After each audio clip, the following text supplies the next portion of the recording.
Shalom bagi jemaat GBI Sunter Mall dan GBI Raja Wali Selatan. Selamat datang di ibadah online kita pada hari ini.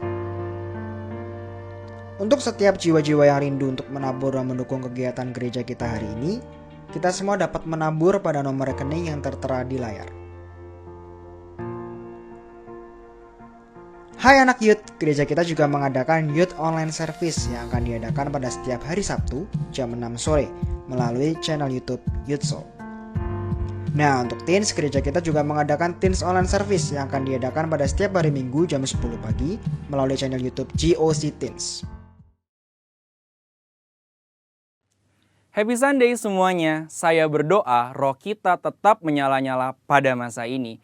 Edisi Voice of Pentecost kali ini akan membahas mengenai generasi Yeremia, generasi akhir zaman. Mungkin banyak dari kita yang masih asing atau mempertanyakan istilah ini. Apa sih generasi Yeremia? Sesuai dengan pesan Tuhan mengenai Pentakosta ketiga yang akan membangkitkan generasi Yeremia, yaitu anak-anak muda yang dipenuhi Roh Kudus, cinta mati-matian kepada Tuhan Yesus, tidak kompromi terhadap dosa, dan akan bergerak untuk memenangkan jiwa.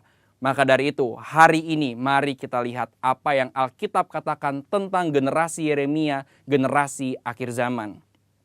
Apabila kita membaca kitab Yeremia dan kehidupan Yeremia, kita mengetahui bahwa Yeremia dipanggil sejak masa mudanya. Di dalam Alkitab, biasanya seseorang yang dipanggil sejak masa mudanya memiliki kekhususan yang penting. Mereka memainkan peran penting yang menjadi titik balik rencana Allah bagi umatnya. Kita juga dapat menemukan bahwa kehidupan dan pelayanan Yeremia memiliki korelasi dengan anak-anak muda yang sedang melayani Tuhan pada masa ini. Yang pertama, Yeremia hidup dan melayani dalam zaman yang unik, di mana bangsa Yehuda akan memasuki satu era yang baru. Pemahaman-pemahaman dan cara hidup mereka yang lama kini harus diperbaharui. Yeremia hidup mengikuti tuntunan dan pesan Tuhan sehingga dapat memasuki era baru ini. Yeremia juga hidup di zaman lunturnya pengenalan akan Tuhan, di mana orang-orang tetap beribadah seperti biasa secara formalitas. Mereka datang beribadah kepada Tuhan, tetapi tidak menunjukkan pertobatan dan perubahan hidup. Apabila kita melihat hari ini, ada berapa banyak orang Kristen yang beribadah tetapi hatinya menjauh dari Tuhan. Maka dari itu, generasi Yeremia adalah generasi yang siap memasuki era baru dengan cara penuh Roh Kudus dan menyuarakan pertobatan besar-besaran. Yang kedua, Yeremia dipanggil kepada gaya hidup penyangkalan diri yang radikal. Dalam Yeremia 1 ayat 17-18, Tuhan meminta Yeremia tidak gentar menyuarakan hal yang bertentangan dengan dosa dan pelanggaran. Yeremia sangat banyak menyangkal dirinya. Ia bahkan diminta untuk tidak menikah, mengingat bangsanya akan memasuki keadaan darurat. Hal ini bukan berarti semua generasi Yeremia dipanggil untuk tidak menikah, tetapi ini menjadi contoh betapa sungguh-sungguhnya generasi Yeremia harus menyangkal dirinya. Hari-hari ini kita juga sedang memasuki keadaan darurat akibat dari merebaknya COVID-19 dan krisis ekonomi yang mempengaruhi seluruh dunia. Mungkin keadaan darurat hari ini menjadi tanda bangkitnya generasi Yeremia. Maka generasi Yeremia adalah generasi yang siap menyangkal dirinya bagi rencana Tuhan dalam banyak hal. Generasi yang cinta mati-matian kepada Tuhan Yesus dan akan melayani Indonesia seperti yang belum pernah terjadi sebelumnya. Yang ketiga, Yeremia mendapatkan pesan mengenai fase selanjutnya dari rencana Tuhan. Yeremia 31 ayat 33-34 mengatakan, "Tetapi beginilah perjanjian yang kuadakan dengan kaum Israel sesudah waktu itu. Demikianlah firman Tuhan. Aku akan menaruh Tauratku dalam batin mereka dan menuliskannya dalam hati mereka. Maka aku akan menjadi Allah mereka dan mereka akan menjadi umatku. Dan tidak usah lagi orang mengajar sesamanya atau mengajar saudaranya dengan mengatakan, 'Kenallah Tuhan,' sebab mereka semua besar kecil akan mengenal aku, demikianlah firman Tuhan. Sebab aku akan mengampuni kesalahan mereka dan tidak lagi mengingat dosa mereka." Dari ayat ini kita mengetahui bahwa Yeremia adalah pembawa pesan mengenai suatu perjanjian yang baru, di mana keadaan Israel akan dipulihkan karena tugas mereka belum selesai, yaitu datangnya Mesias Tuhan Yesus Kristus. Maka dari itu, generasi Yeremia adalah generasi yang membawa pesan Tuhan tentang kedatangan Tuhan Yesus Kristus yang didahului oleh penggenapan amanat agung. Hari ini, mari saudara sekalian, kita meresponi panggilan Yeremia dengan cara hidup penuh Roh Kudus, cinta mati-matian kepada Tuhan Yesus, tidak kompromi terhadap dosa, dan bergerak memenangkan jiwa. Tuhan Yesus memberkati.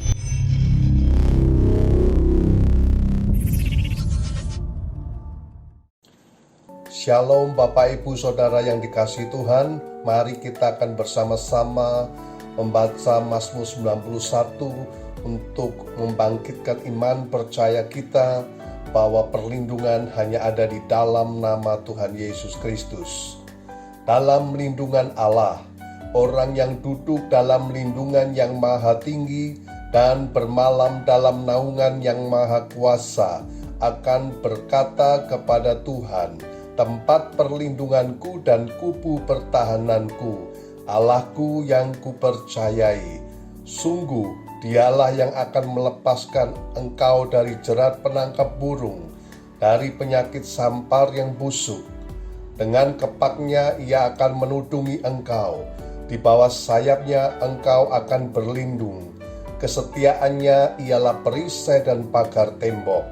Engkau tak usah takut terhadap kedahsyatan malam, terhadap panah yang terbang di waktu siang, terhadap penyakit sampar yang berjalan di dalam gelap, terhadap penyakit menular yang mengamuk di waktu petang.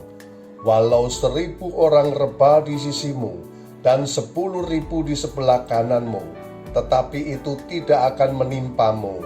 Engkau hanya menontonnya dengan matamu sendiri dan melihat pembalasan terhadap orang-orang fasik. Sebab Tuhan ialah tempat perlindunganmu, yang maha tinggi telah kau buat tempat perteduhanmu.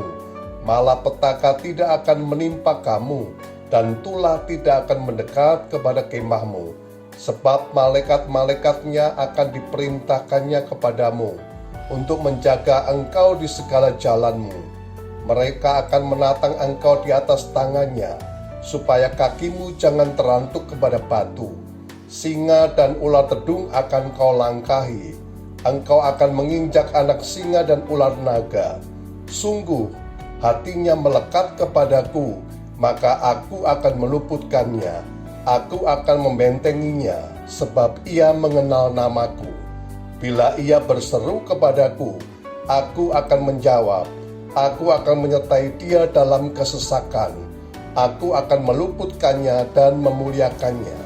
Dengan panjang umur akan kukenyangkan dia, dan akan kuperlihatkan kepadanya keselamatan daripadaku. Amin.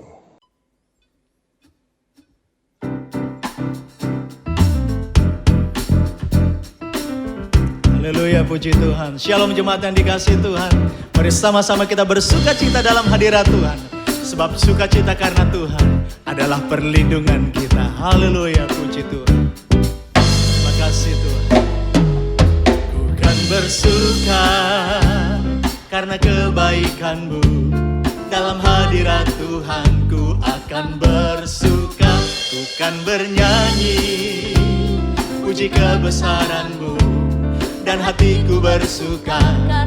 Katakan ku kan bersuka, ku kan bersuka karena kebaikan-Mu, dalam hadirat Tuhan ku akan bersuka.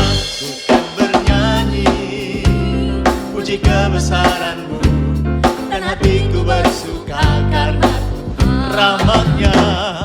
Rahmat-Nya baru bagiku setiap hari, anugerah-Nya limpah bagiku. Oh, oh, Dia ganti duka dengan sukacita, dan kain kabungku digantikan tarian. Haleluya, dan hatiku bersuka. Jemaat yang di rumah-rumah, kita bersuka cita karena Allah kita. Haleluya, puji Tuhan. Katakan, dan bersuka karena kebaikan-Mu. Dalam hadirat Tuhan ku akan bersuka dan bernyanyi, puji kebesaran-Mu, dan hatiku bersuka karena rahmat-Nya. Rahmat-Nya baru bagiku setiap hari, anugerah-Nya limpah bagiku. Oh, oh. Dia ganti duka dengan sukacita, dan kain kabungku digantikan tarian. Haleluya. Dan hatiku Rahmat-Nya, rahmat-Nya baru bagiku setiap hari, anugerah-Nya limpah bagiku. oh, oh. Dia ganti duka Dia dengan ganti duka sukacita. dengan sukacita, Haleluya. Dan kain kabungku digantikan tarian. Haleluya. Ayo sekali lagi. Rahmat-Nya, rahmat-Nya baru bagiku setiap hari, anugerah-Nya limpah bagiku. Oh, oh. Dia ganti duka dengan sukacita, dan kain kabungku digantikan tarian. Haleluya. Dan hatiku Katakan haleluya, haleluya, haleluya. dan hatiku Sekali lagi, haleluya, haleluya. dan hatiku Bersuka. Berikan tepuk tangan bagi Allah kita. Mari angkat dua tangan tinggi-tinggi di hadirat Tuhan. Rahmat-Nya baru bagiku setiap hari, anugerah-Nya limpah bagiku. Oh, oh.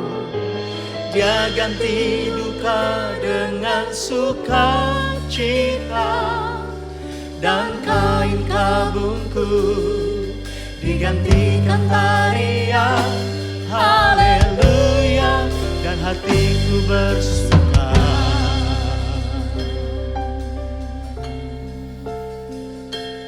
Sukacita daripadamu Tuhan itu menjadi kekuatan buat kami.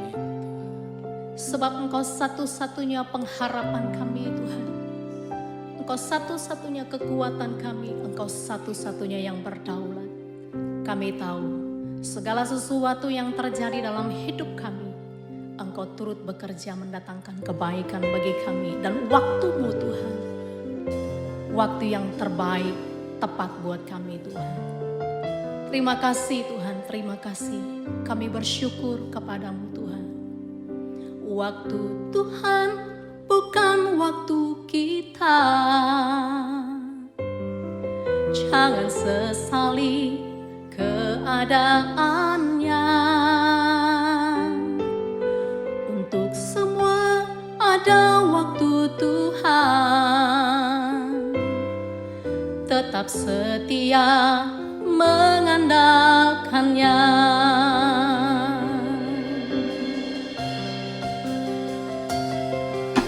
Waktu Tuhan bukan waktu kita. Jangan sesali keadaannya. Untuk semua ada waktu Tuhan. Tetap setia mengandalkannya.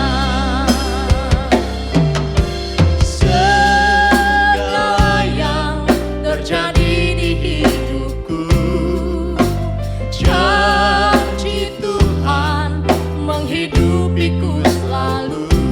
Ku yakin percaya pada waktunya Tuhan semua akan indah pada waktunya.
akan indah pada waktunya.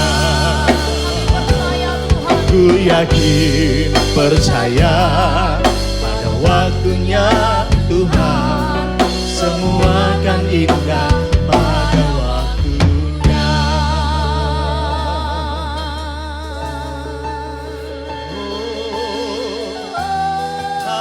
Haleluya. Terima kasih Tuhan. Semua akan indah pada waktu. Itu yang menghidupkan kami. Janji-Mu ya dan amin Tuhan. Kami percaya. Haleluya. Oh, Yang berkuasa atas Allah yang luar biasa, tangan-Mu memegang kami segalanya. Tiada yang mustahil yang terbaik. yang aku percaya. Engkau Allah turut bekerja.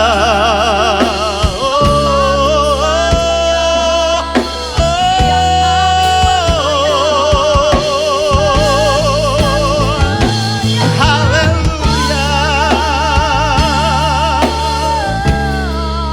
Yesus segala-galanya bagiku. Allah yang berkuasa berdaulat atas hidupku. Haleluya. Yang ku tahu Dia kerjakan seturut firman-Nya bagi kemuliaan-Nya. Yang ku yakin Dia sediakan seturut kasih-Nya. Yang ku tahu Dia kerjakan seturut firman-Nya bagi kemuliaan-Nya. Yang ku yakin Dia sediakan seturut kasih-Nya. Mari yang percaya angkat tanganmu tinggi-tinggi, lebih lagi katakan yang ku tahu Dia kerjakan seturut firman-Nya bagi kemuliaan-Nya. Yang ku yakin Dia sediakan seturut kasih-Nya. Mari sekali lagi, yang ku tahu. Kami percaya Tuhan, Allah turut bekerja mendatangkan kebaikan di setiap kami yang mengasihi Engkau. Yang ku yakin Dia sediakan seturut kasih-Nya bagiku. Mari angkat tanganmu, katakan yang ku tahu Dia kerjakan seturut firman-Nya bagi kemuliaan-Nya. Yang ku yakin Dia sediakan, amin, seturut kasih-Nya, seturut kasih-Nya, seturut kasih-Nya bagiku. Mari sekali lagi, seturut kasih-Nya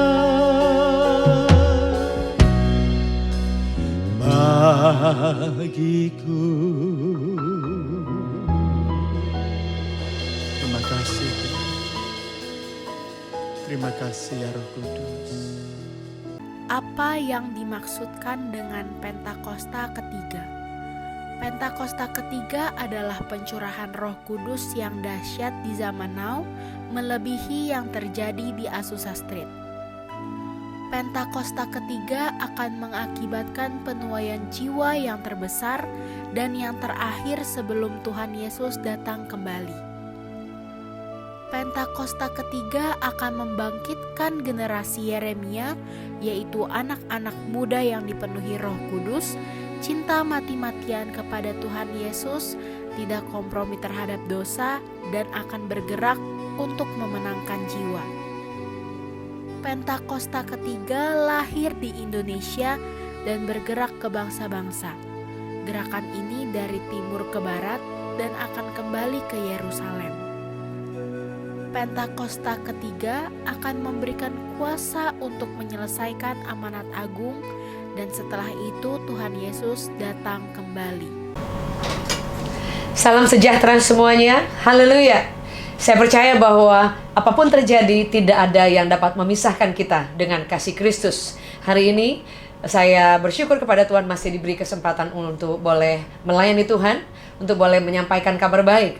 Dan hari ini saya ingin membagikan tentang suatu kehidupan dalam mengikut Yesus. Suatu firman Tuhan dalam Lukas 8 ayatnya yang ke-22 sampai ke-25. Saya bacakan. Pada suatu hari Yesus naik ke dalam perahu bersama-sama dengan murid-muridnya. Dan ia berkata kepada mereka, "Marilah kita bertolak ke seberang danau." Lalu bertolaklah mereka.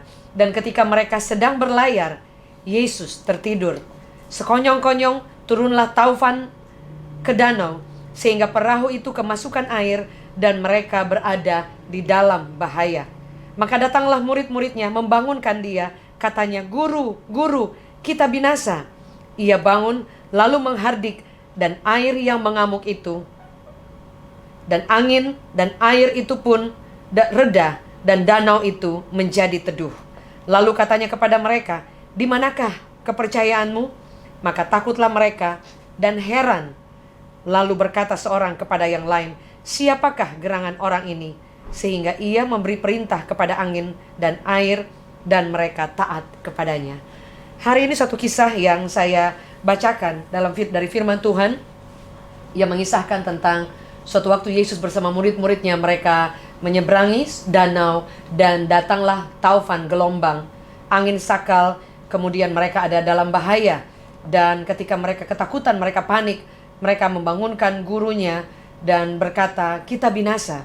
Dan yang menarik perhatian saya bahwa di ayat terakhir dari firman Tuhan ini, di situ dikatakan, lalu kata Yesus kepada mereka, "Di mana kepercayaanmu?" Maka takutlah mereka dan heran. Lalu berkata seorang kepada yang lain, "Siapa gerangan orang ini sehingga ia memberi perintah kepada angin dan air dan mereka taat kepadanya?" Saudara, firman Allah mengisahkan bahwa murid-murid yang berjalan bersama dengan Tuhan, yang mengikut Yesus, bahkan mereka juga setiap hari melihat mujizat, adalah orang-orang yang bukan mereka tidak mengenal Tuhan. Mereka mengenal Dia. Mereka mungkin setiap hari berjalan bersama dengan Yesus. Alkitab mencatat Yesus berjalan berkeliling, berbuat baik, menyembuhkan orang. Dan seringkali mereka ada dalam momen-momen di mana kebersamaan bersama dengan guru atau Mesias atau Yesus yang pada saat itu ada bersama dengan mereka. Tapi kenapa ayat yang terakhir ini berkata bahwa mereka bertanya seorang kepada yang lain, "Siapakah gerangan orang ini sehingga ia memberi perintah kepada angin dan air dan mereka taat kepadanya?" Saudara, dalam Lukas 7 ayat 11 dan juga Lukas 6 ayat 17 dan juga di beberapa ayat yang lain saya bacakan, saudara, dikatakan, kemudian Yesus pergi ke suatu kota yang bernama Nain. Murid-muridnya pergi bersama-sama dengan dia dan juga orang banyak menyertainya berbondong-bondong. Saudara, kisah ini berkata bahwa Yesus berjalan bersama dengan murid-muridnya. Itu bukan hanya sekali dua kali. Dalam Lukas 6 ayat 17 juga sampai 19 di situ dikatakan seperti ini. Lalu Yesus turun dengan mereka dan berhenti pada suatu tempat yang datar. Di situ berkumpul sejumlah besar dari murid-muridnya dan banyak orang yang lain datang dari seluruh Yudea dan dari Yerusalem dan dari daerah pantai Tirus dan Sidon. Mereka datang untuk mendengarkan dia dan untuk disembuhkan dari penyakit mereka. Juga mereka yang dirasuk oleh roh jahat beroleh kesembuhan. Dan semua orang banyak itu berusaha menjamah dia karena ada kuasa yang keluar daripadanya. Dan semua orang itu disembuhkannya. Dan masih banyak lagi ayat-ayat yang lain yang mengisahkan bahwa Yesus bersama dengan murid-muridnya. Kenapa saudara saya bahas firman Tuhan ini? Karena ketika gelombang itu datang menghadang hidup mereka, ketika badai itu mengamuk, saudara, dan kemudian Tuhan melakukan mujizat di saat mereka panik dan mereka berpikir Tuhan tertidur. Kemudian ayat yang menjadi pertanyaan, mereka berkata, siapa gerangan orang ini, saudara? Berapa di antara kita, berapa lama kita mengikuti Yesus? Sehebat apa Anda setiap hari mungkin tahu firman, tapi itu tidak akan menjadi ukuran sampai kita sungguh-sungguh ingin mengenal Dia, sungguh-sungguh ingin mengejar Tuhan, sungguh-sungguh ingin mengenal Dia lebih dalam dan lebih dalam lagi. Saudara, pengikutan kita kepada Tuhan, saudara, tidak akan menjadi akar yang kuat, dasar yang kuat yang kita bangun jika kita hanya mengenal Tuhan dari jarak jauh. Saudara lihat firman Allah berkata, mereka murid-murid juga yang bukan hanya mengenal Yesus, bukan hanya meninggalkan pekerjaannya dan kemudian mengikut Tuhan, tapi mereka adalah murid yang diajar setiap hari. Bahkan mereka dikatakan firman Allah, mereka juga ikut melayani Tuhan. Saudara, melayani dalam pekerjaannya pada saat itu. Sehingga saudara, ketika kita sudah tahu Tuhan, ketika kita sudah melihat Tuhan, tapi kita tidak mengalami Tuhan setiap hari, tidak akan ada sesuatu yang akan menggores dalam hati kita begitu kuat sampai kita mengalami Tuhan setiap hari. Dan itu tidak akan bisa diwakilkan oleh siapapun. Sebab itu saya bagikan firman Tuhan bahwa mengikut Yesus itu tidak bisa rombongan. Mengikut Yesus itu sangat pribadi. Berapapun lama Anda mengikut Tuhan, tidak menjamin kekristenan, pengalaman Anda, pengenalan Anda tentang Tuhan itu akan menghasilkan iman yang kuat sampai saudara sungguh-sungguh mengenal Dia dan mengalami Tuhan. Saudara, bagaimana caranya kita mengalami Tuhan? Ya, Tuhan akan melatih kita. Tuhan akan menyatakan dirinya lewat masalah, lewat badai, lewat kesulitan, lewat mungkin promosi, lewat berkat, lewat duka cita, dan lewat banyak hal yang lain. Tuhan bisa menyatakan dirinya sehingga kita boleh bukan hanya tahu Tuhan, bukan hanya menjadi pengikut Tuhan, tapi kita akan mengalami Dia setiap hari. Dan apa yang membuat hasil daripada kita mengalami Dia?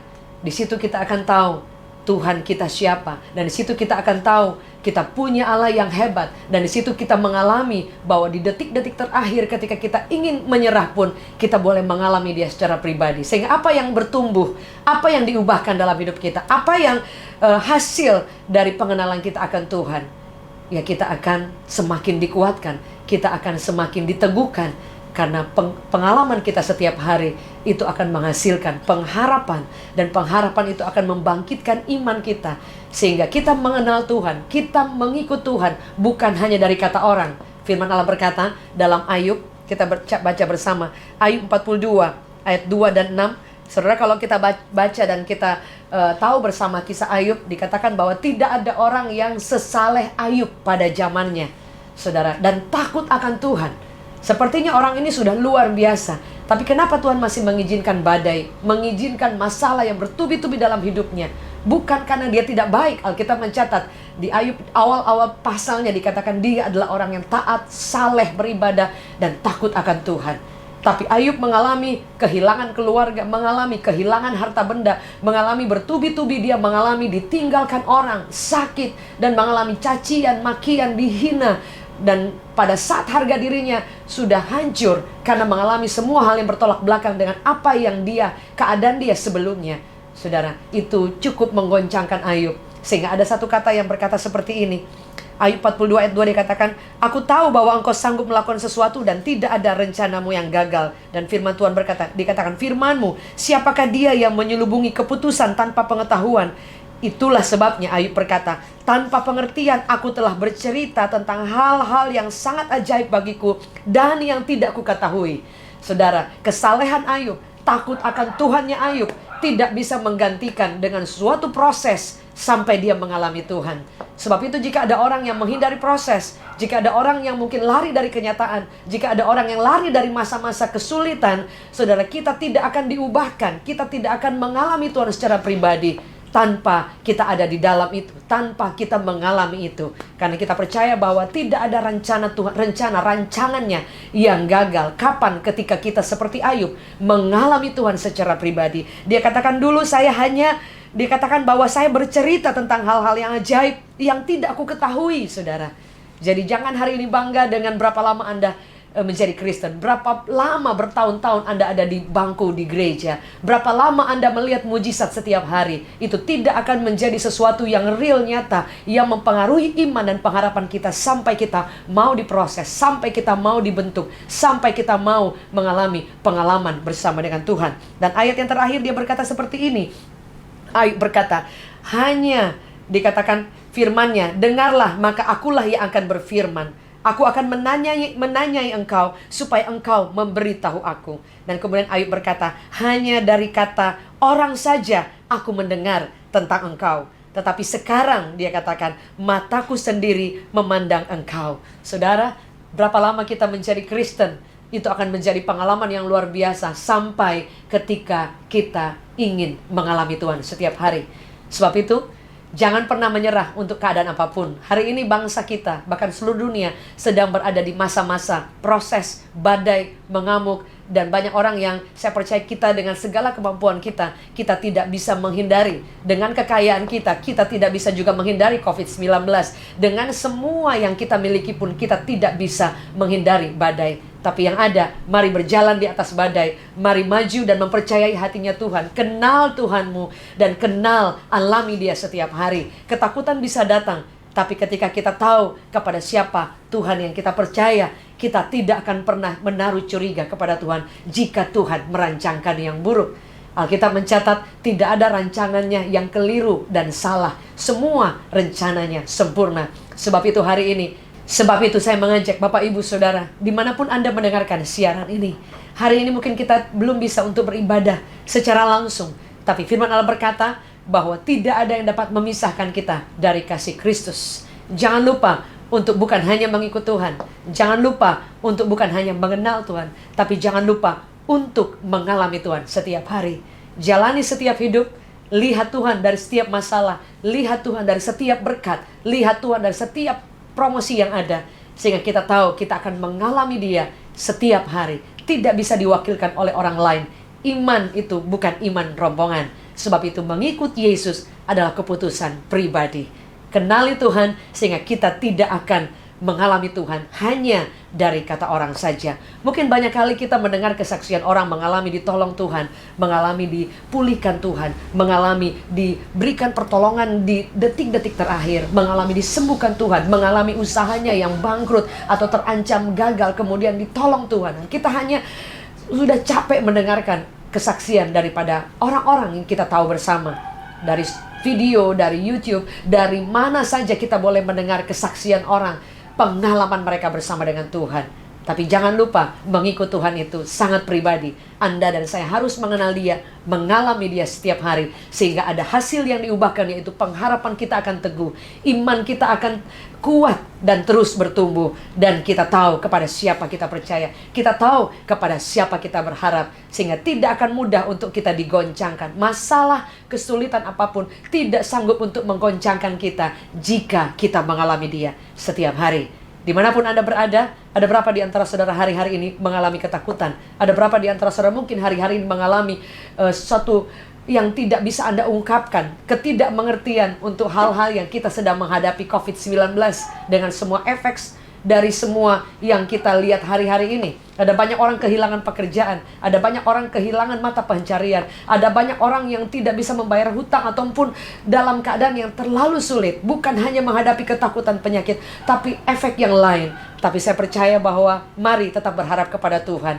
Engkau yang mengenal Dia, engkau yang mengalami Dia, engkau akan melihat pertolongan Tuhan yang luar biasa. Dimanapun Anda berada, saya rindu, mari kita sepakat berdoa. Ada banyak orang-orang yang saat ini sedang dalam duka cita, ditinggal orang-orang yang dikasihi. Ada banyak orang saat ini yang dalam ketakutan. Ada banyak orang saat ini, mungkin Anda sedang sakit, mungkin Anda sedang dirundung duka, Anda sedang mengalami masalah dalam banyak hal. Hari ini, saya rindu untuk berdoa, percaya bahwa kuasanya tidak pernah berubah. Mari angkat tangan saudara di hadapan Tuhan, kita sepakat berdoa.